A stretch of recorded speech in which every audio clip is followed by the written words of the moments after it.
Now that we have covered the values of all the chess pieces and how to set them up, it's time to learn how they move.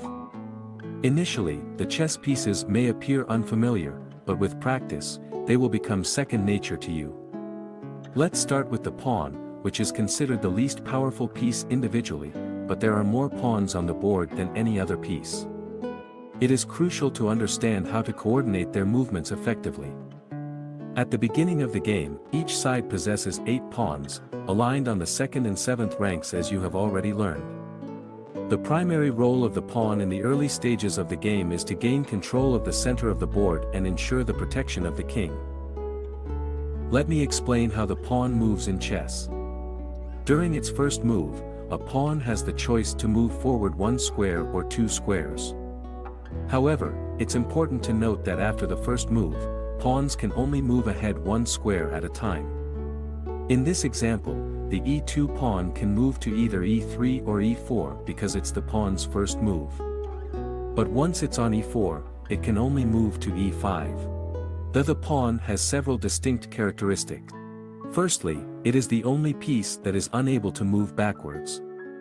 As we delve into part 3 of the Academy, it is important to exercise caution in order to prevent our pawn structure from becoming overextended. Further details on this topic will be covered later. Furthermore, unlike other chess pieces, the pawn has a unique capturing mechanism. While pawns normally move in a straight line, they capture in a diagonal manner. This aspect often poses a challenge for players.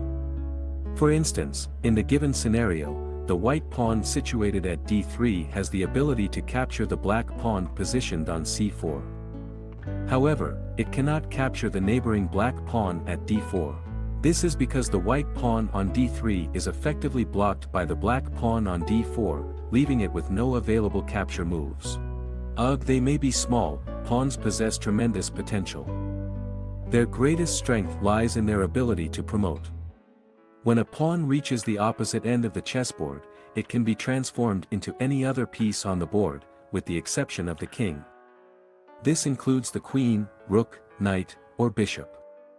While promoting to a queen is the most common choice, there are rare occasions where alternative pieces are chosen, which I will explain shortly.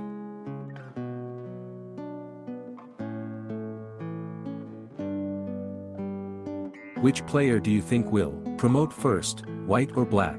White starts with h4.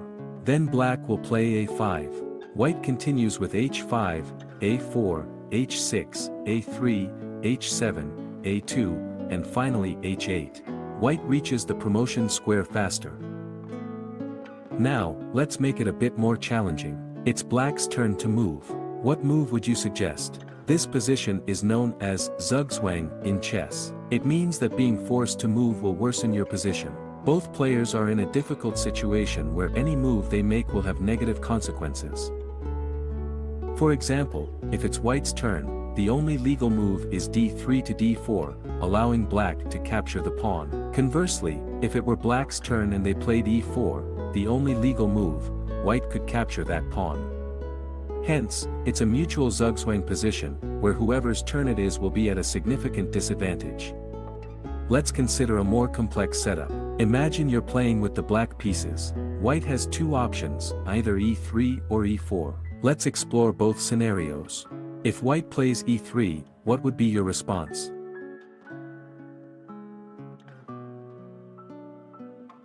Now, let's examine the position where white plays e4 as the first move. What would you do? In this situation, we can observe that if white plays e3, black's best move is f5. On the other hand, if white plays e4, black's optimal move is f6. In both cases, white will lose a pawn because they had to move first. Therefore, regardless of whose turn it is, the player making the move will end up losing. Take your time and contemplate this on your own. Now, take a look at this position.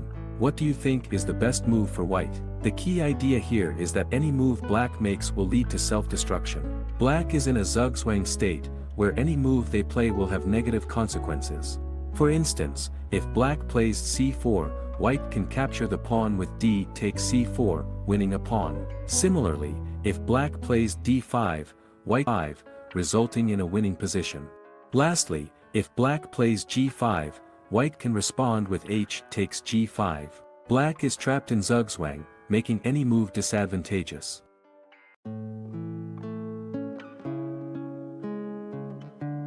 Now, let's delve into one of the more challenging chess rules, en passant, which translates to in passing in French. Here's how it works. Suppose a white pawn on square E has advanced to the 5th rank.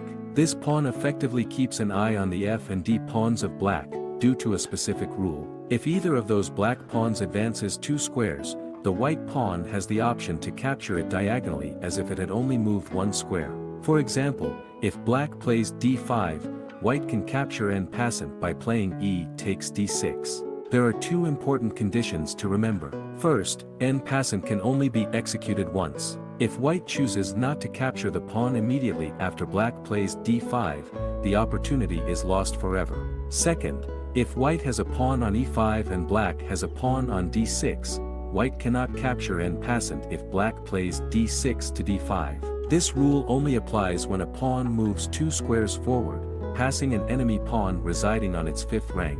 Additionally, remember that you only have one chance to capture en passant. Here are a couple of exercises involving en passant. Now, in this position, black plays d5. Can you show me all the possible captures for white?